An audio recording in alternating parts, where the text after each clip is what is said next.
Hey guys, it's Mama J and welcome back to the channel.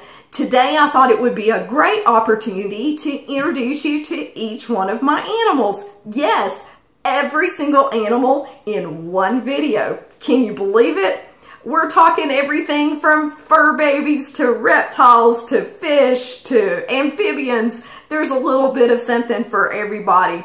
So if you really enjoy cool animals, be sure and stay tuned because I've got some great things to share with you today. The first animal I would like to introduce you to is my cat Zoe.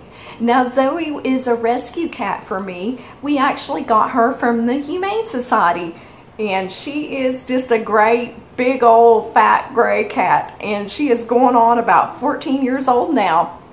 Now, one funny thing about Zoe being an older cat is we have a wheelchair down in our basement that was kind of left over from my mother-in-law. And the funny thing about it is many times you can find her sitting in the wheelchair. Now, how's that for an old cat? His name is Oreo. Now, Oreo was adopted from our vet's office. She was an abandoned kitty that our vet actually found in a box on someone's driveway. And she brought her back into the office in order to find her a good home. Well, my son and I just fell in love with her. And she's been a great cat ever since. This cutie here is my dog Rhea. Now Rhea is a Doberman and Hound mix. And she's about 2.5 years old. And let me tell you, she is a 60-pound lap dog. And she is the best dog in the whole world. Of course, she doesn't quite understand personal space. And one funny thing about Rhea is that when she comes to meet you, if she really likes you, she likes to lick your earlobes, which is a kind of a funny opener for a new person coming to the house. But we sure have enjoyed Rhea. She's a great dog. This is Pepper. Now, Pepper is a winter white dwarf hamster. And he is my grandson's pet.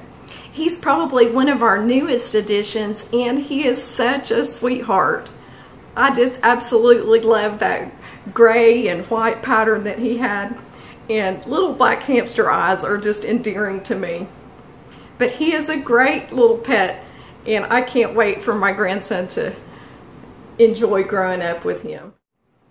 Now that you've met some of my fur babies, how about some reptiles? Well, this guy is probably one of my all-time favorite pets.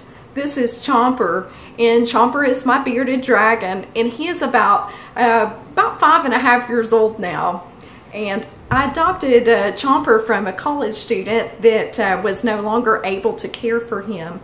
And I'm probably about his third owner, but he is by far my most favorite pet I think I have ever owned. I have always enjoyed lizards, but I had no idea how much fun a bearded dragon could be. They just have this endearing, almost puppy-like feature about them, and he's hilarious. He has all kinds of moods, and his favorite thing is to hang out in his hammock all day long.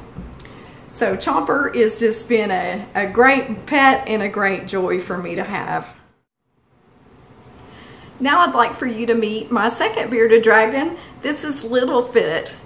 Now my daughter made me this great sign for Christmas, and the funny thing about it was that she listed all of my animals on there.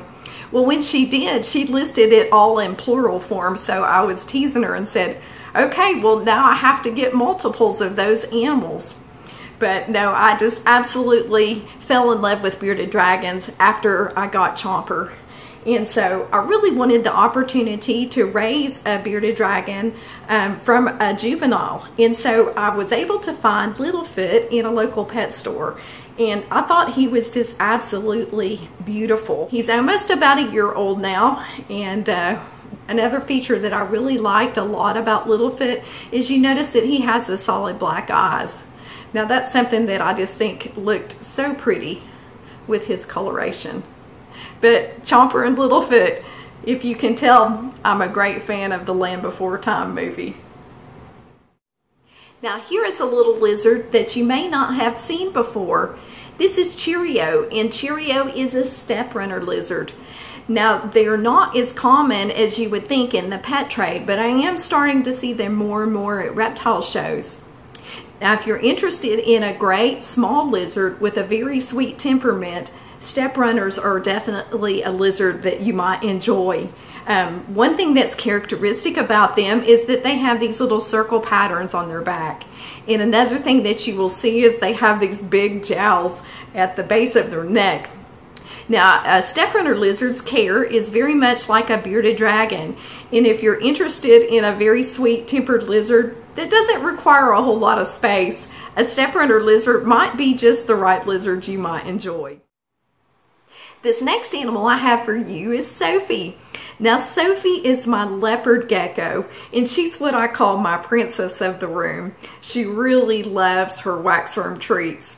But Sophie is a wonderful gecko and was my first reptile as an adult. I sure have enjoyed having her. My next gecko is Tango. Now, Tango is my albino gecko, and she is just beautiful. Look at the yellow pattern on her back. Now, Tango was produced from Top Hat Gecko out of Florida, and she has just been a dream gecko for me. She's always eaten really well and been such a gentle-natured leopard gecko. But here of late, she's been a little bit mischievous, and if you never thought a gecko can climb, let me assure you that they can. In fact, Tango has found her way out of her tank a couple of times, so now she has a special lock on her tank. This next girl that I have for you is Echo. Now, Echo is my 2-year-old Crested Gecko, and she was one of the first Crested Geckos that I got. She's just a beautiful chocolate and cream pattern, and she's pretty fired up at the moment. Now, one funny thing about Echo is that anytime that I get her out, she always likes to pee and poop on me. I guess I must have that relaxing effect on her, but I always have to keep a set of paper towels handy when Echo is around. Now, Echo, I hope to have is one of my breeders this next year. I'm wanting to start just doing some very small scale breeding of Crested Geckos and see how that goes. I would really love to have that experience. And Echo is also one of my animal ambassadors, and I do take her with me on some of my educational programs that I do for kids. She has done extremely well interacting with the kids and has even allowed them to be able to pet her, which is a really great thing for a Crested Gecko. This next little cutie that I have is Pongo. Now, Pongo is a Dalmatian Crested Gecko, and he has some beautiful black and white spots to him. He is produced from Cat's Gecks out of Florence, Alabama, and Cat just produces some beautiful geckos, and one of her specialties is Dalmatians. Now, Pongo is actually the product of 2 of her breeders, Firestarter and Dot, and they are beautiful geckos. Now, one of the things that I think is just fascinating about the Dalmatian morph is that their spots actually become more vibrant as they become adults. So Pongo is really going to be a fun gecko to get to watch mature. This cute little guy is Tigger. Now, Tigger is another one of my baby Crested Geckos, and I guess you can see how I got the name Tigger. He is a brindle tiger pattern, and he also loves to bounce, as you can tell. One really funny thing about Tigger is that he is the master of disguise. He can hide so well in his tank. Sometimes it's kind of hard to find him. But if you've never had the opportunity to raise a Crested Gecko from a small juvenile, it's really a fun experience. Crested Geckos make great pets, and they're really fun for kids as well.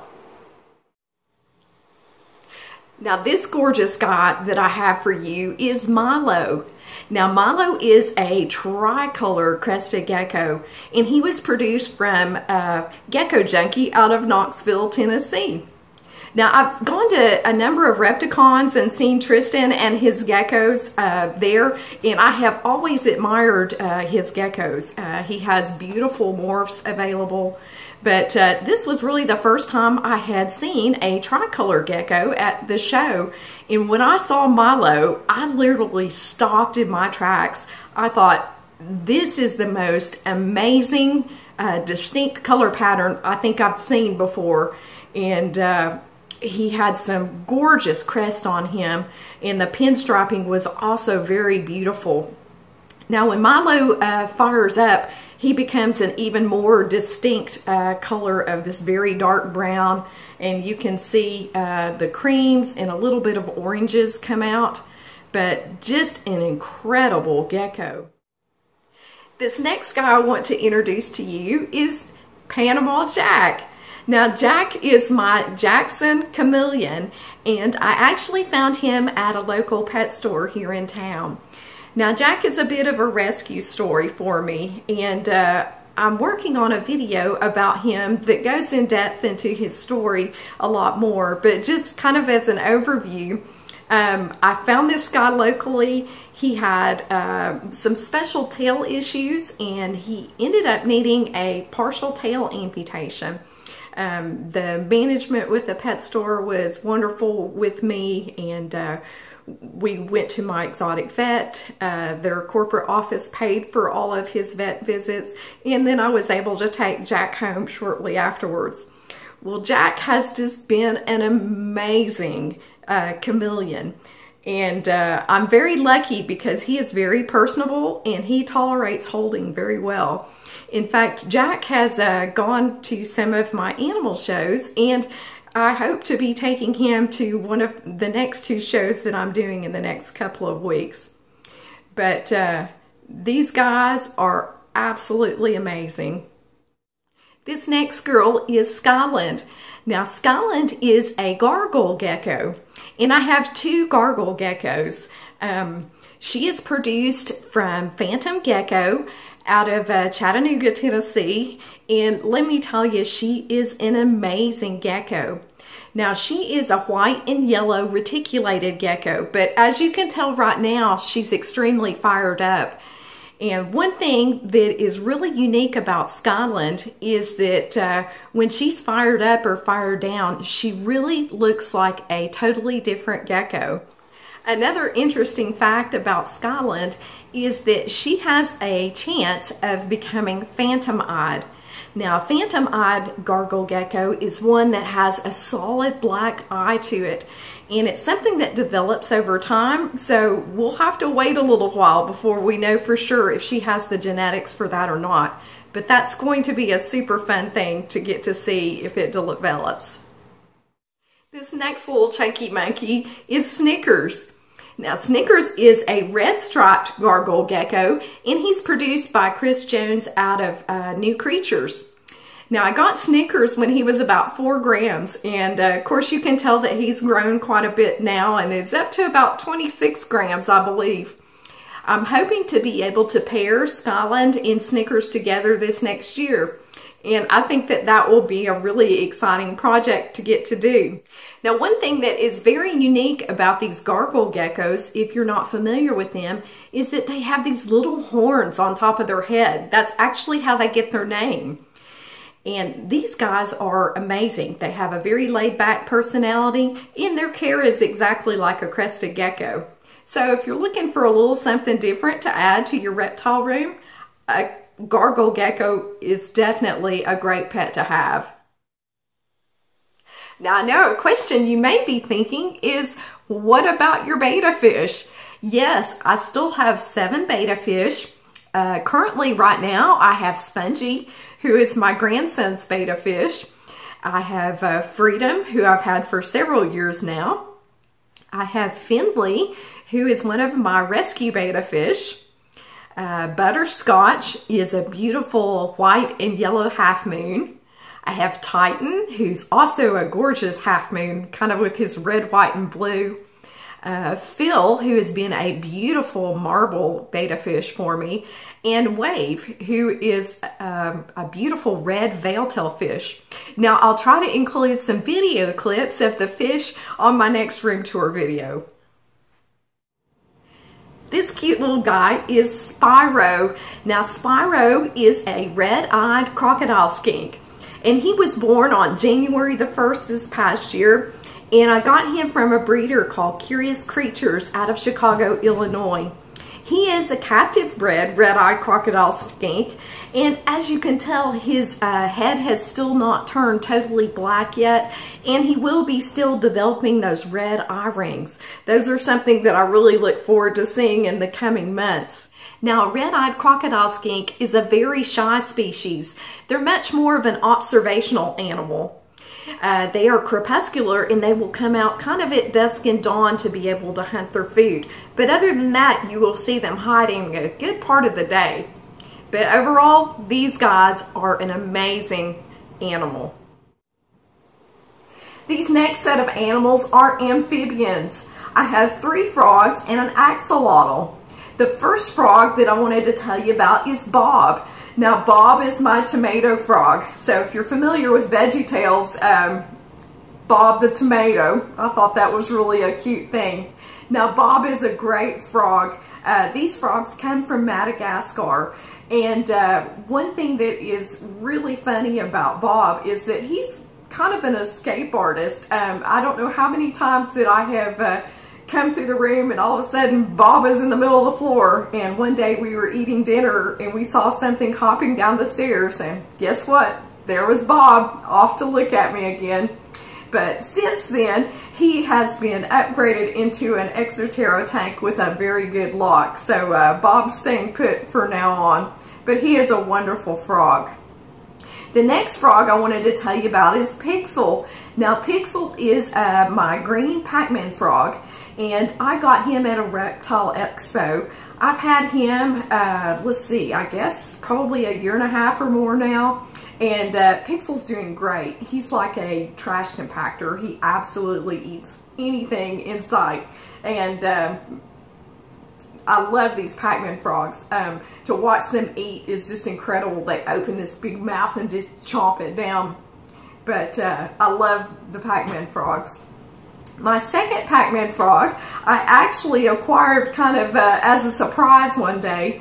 I'm good friends with our exotic vet, and she called me one day and said, hey, I've got this crazy Pac-Man frog. I've worked with it for months. I've not been able to get it to eat. I've just had to assist feed it. And would you work with this frog? It's driving me crazy. And I said, sure, I would love to.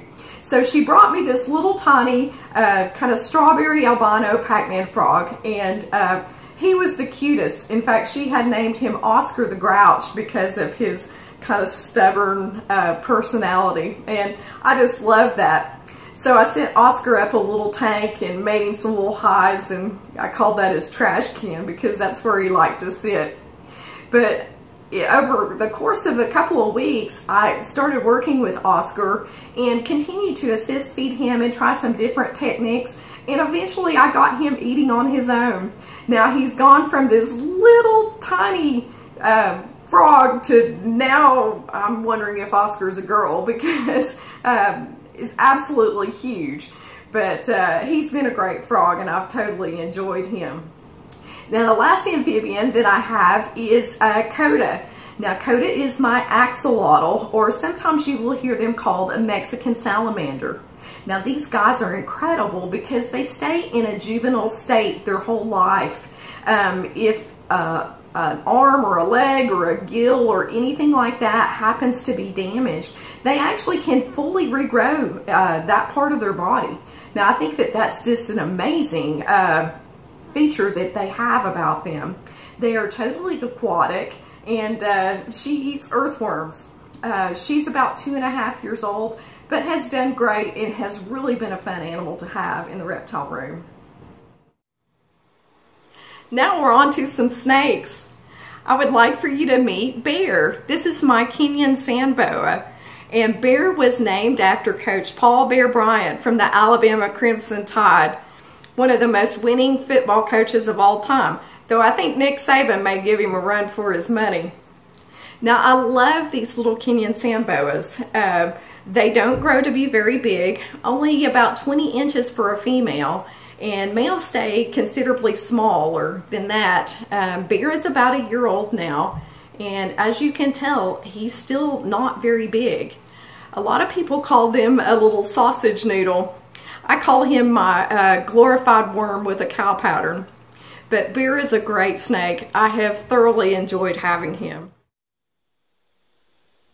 This special girl is Hershey. Now Hershey is my juvenile ball python, and as you can tell, she's a lovely normal morph. Now Hershey is a reptile rescue for me, and when we found her, she was significantly underweight, only weighing about 43 grams. She had very bad eye caps that had been stuck, as well as some mild burn issues on her face. Now, since that time, I have been working with Hershey, and she has gained up to 68 grams, and I am so pleased. As you can tell, she's starting to fill out now, and she no longer has that pyramiding that she first had when she came home. She is the sweetest snake. Now, we're still working on feeding, and I am still having to assist feed 2 pinkies about every 5 days now. But that has worked well to be able to bulk her weight up, and I'm pretty confident that in the next couple of weeks, we should be able to transfer her over to eating on her own. She's very close. But Hershey is just an amazing snake. I am so happy that we have been brought together, and I have to say, I am really in love with this girl. Now, last but certainly not least is my newest addition, Candy Corn. So Boy Meets Wild, thank you very much for the name suggestion. I thought that that was absolutely perfect. Candy Corn is an albino corn snake, and she has the great orange, yellow, and white color pattern, just like a piece of candy corn. And I love the play on words, you know, candy corn, corn snake. You know, I love something fun, and for whatever reason, I seem to be on a candy theme lately. I have Hershey, I have Snickers, and now we have candy corn.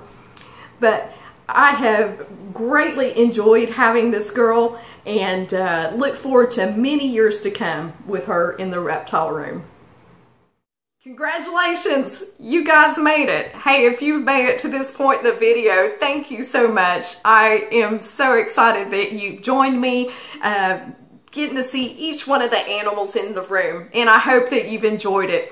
So do me a favor and be sure and give it a thumbs up and hit that post notification bell so that you'll be sure and know when the next video is released. As always, I hope you have a wonderful day, and see you next time.